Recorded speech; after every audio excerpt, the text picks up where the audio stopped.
สบายดีสวัสดีทุกคนวันนี้มาพอกันอีกแล้วเนาะวันนี้พี่น้องดีมสิลงไปตลาดกับสาวอ่อนเนาะเพราะวันแม่เพิ่นมานะสาวดีมมาเป็นสิเลี้ยงเนาะเป็นสิเลี้ยงพันข้าวปุ้นได้สิลงไปซื้อปลานิ่มสีนหมูซื้อข้าวปุ้นซื้อผักแล้วก็แนววัตถุดิบต่างๆสิมาเฮ็ดพันข้าวปุ้นเนาะวันนี้ไปกับสาวอ่อน2 คนปะซื้อปลาพี่น้องโล20,000อันนั้น3 โล 70ให้ก็จะคั่วให้3 โลครึ่งนะก็จะเอาคั่วให้เลยเอาไปเผาก็จะเอาบีออกให้เลยค่ะยาถ้วยสิไข่ให้น้ำ70,000โลหนึ่ง20,000ถ้าพันจะกว่าเนาะมัน70 บาทจะ3 โลฮะ70กับประมาณ60เนี่ย210 70,000ประมาณ240 บาทเนี่ย3 โลครึ่ง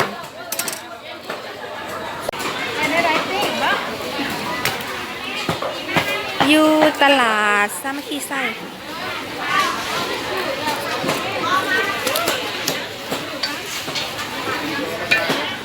คนไล่หลายเนาะ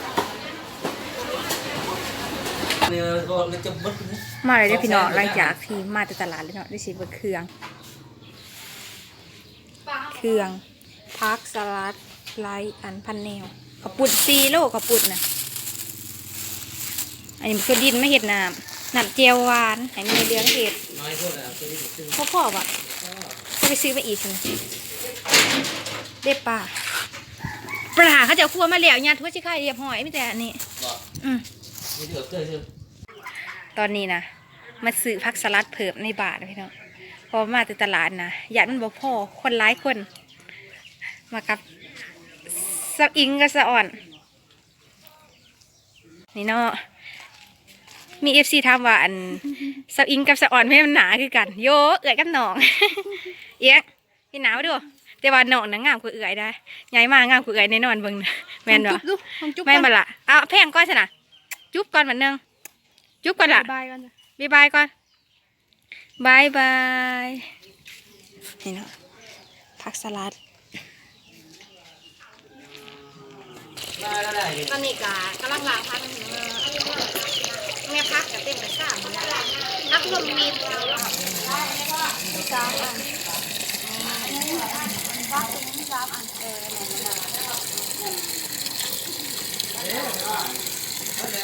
พักสายกันโอ้เละหัวละผ้าก็มีกันต้องอดมากินหัวละผ้าถ้าเป็นทองล้างพักกับเป็นได้พี่เนาะล้างร้อนอยู่บ่เนาะร้อนอยู่บ่ฮะค่อยๆแล้วค่อยๆพักกันร่วมมิดพักเพื่อนพักสลัดพักหอมเสริมพักหอมหน่อยพักอันนี้พักสลัดห่อเลยครับเพื่อนพักสลัดห่อเป็นคนซื้อมาพักสลัดเป็นสีเขียวผมเป็นสลัดห่อโอ้พักสลัดเป็นสีเขียวหย่อมแล้วสั่งหย่อมแล้วพักเขียวมีหมูอีกได้พี่น้องเลือดกับฮาร์บท่านแต่สาวกำลังซอยสินหมูอยู่สินหมูกับโล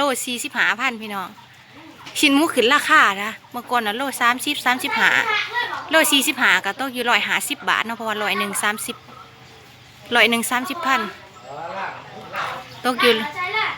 150 บาท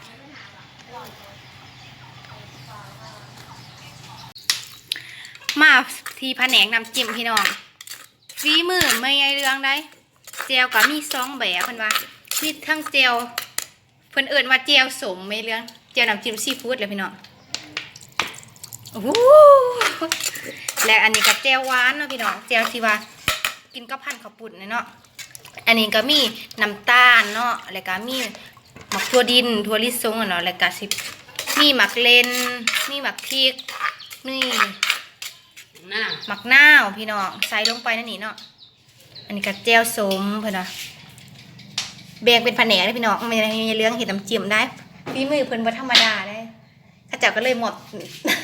หนาทีนี่หายนะอันนี้กำลังสีดังไฟเนาะสีเผาป่าอันนี้กระบอกเอามาแต่เพื่อนสลัดนะตอนเปิ่งแต่ไปยามเพิ่นเนาะเพิ่นหาย ม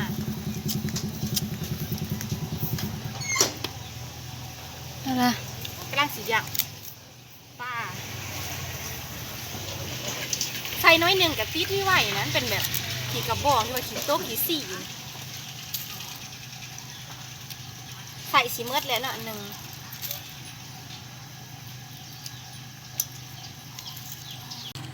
ขอซื้อขั้นตอนการ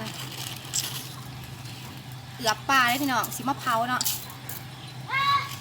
ที่ขาดบ่ได้ก็คือเกลือ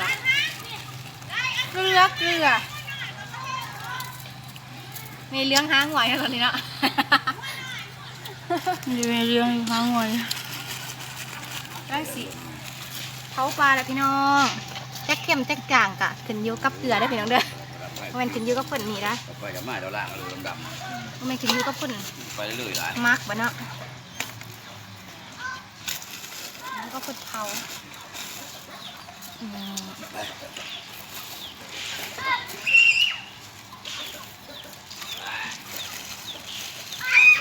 ที่สีชีเข้มๆเนาะนี่มา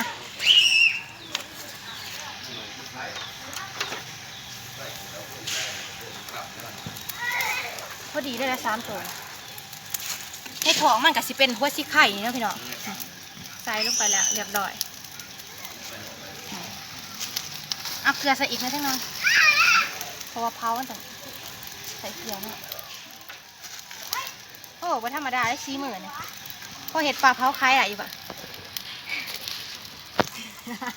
กำลังเผาปลาเนาะพี่น้องตอนนี้นะ3 ตัว 3 โลกว่า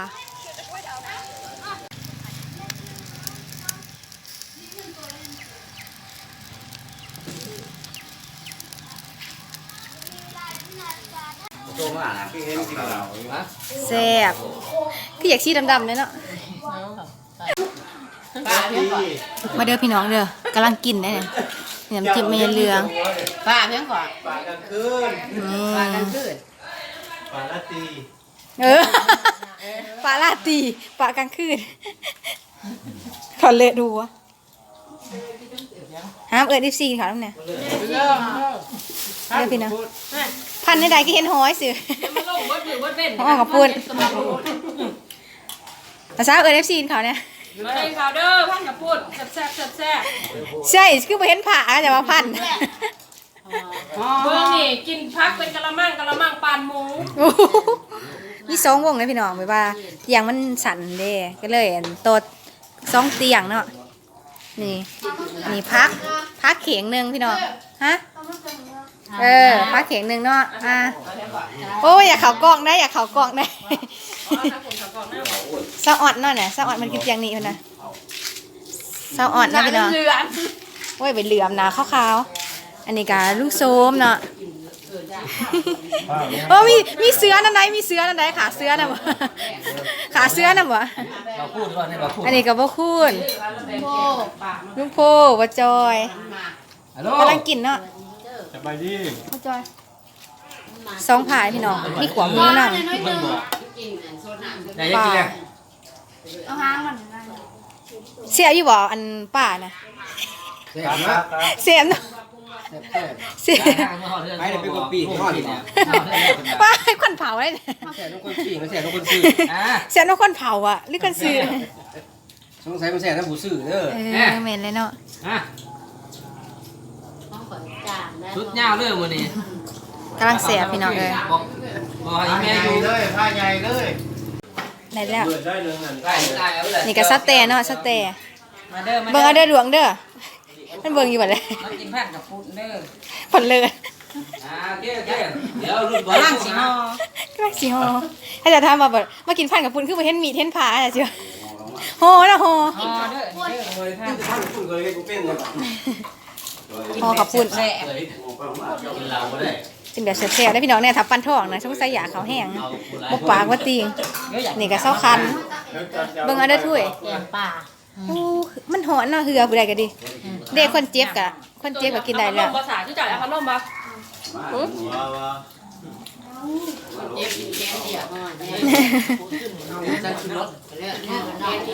หอยค้ำเนี่ยคนเจ็บกินได้แล้ว ทีมมึงจะบอกไปปลูก นาะ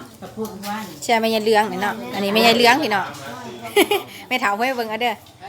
เชียร์อยู่บ่แม่ จ้างว่ะนก จางชี้มือจากข้องว่าจาง น่ะอีกเจ้าจ้ะมาได้อีก มีสวรรค์ น่ะ สวรรค์ตายพี่น้อง แต่พอจะเอาหางไหนก็ เด้สักคิวมาล่ะ